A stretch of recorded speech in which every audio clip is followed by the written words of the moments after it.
മുത്ത ആശിക നെണ്ടെന്താ പാട് മുത്ത?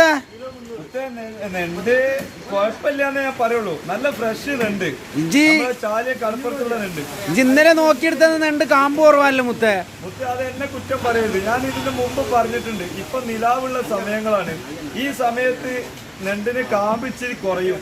പനിക്കുന്ന ഒരു സമയം എന്ന് പറയും, പനിച്ചെടുക്കുന്ന സമയത്ത് നെണ്ടിന് കാമ്പ് കുറയും. ഈ സമയങ്ങളിലാണ് നെണ്ടിന്റെ ഈ സ്കിന്നൊക്കെ, ഈ നെണ്ടിനൊരു കഴിവുണ്ട്. ഇതിന്റെ കൈ കാലൊക്കെ പൊട്ടിക്കഴിഞ്ഞാല് അത് പുതിയത് നമ്മളെ മനുഷ്യന്മാരെ നഖത്തിന്റെ മാതിരി വീണ്ടും വീണ്ടും വളർന്നു വരുന്ന ഒരു സംഗതിയാണ്. അതുപോലെ ഇതിന്റെ ഈ പുറന്തോലിയൊക്കെ ഒഴിവാക്കിയിട്ട് പുതിയ പുറന്തോലി വരും. ഇതാ പുറന്തോലി, ഈ നെണ്ട് പുറന്തോലി ഒഴിവാക്കണുണ്ടോ? ഇത് കണ്ടത്? ഇത് പുതിയ ഇതിങ്ങനെ ഒഴിവാക്കി വരും. നമ്മൾ നഖം പറഞ്ഞു പോണ മാതിരി ഇതിന്റെ തോട് പറിച്ച് ഒഴിവാക്കാനുള്ള കഴിവ് ഇതിനുണ്ട്. അതേപോലെ കാലുകൾ ഒരു സമയം കഴിഞ്ഞ് കഴിഞ്ഞാൽ പൊട്ടിച്ചു കളയും. പൊട്ടിച്ചു കഴിഞ്ഞിട്ട്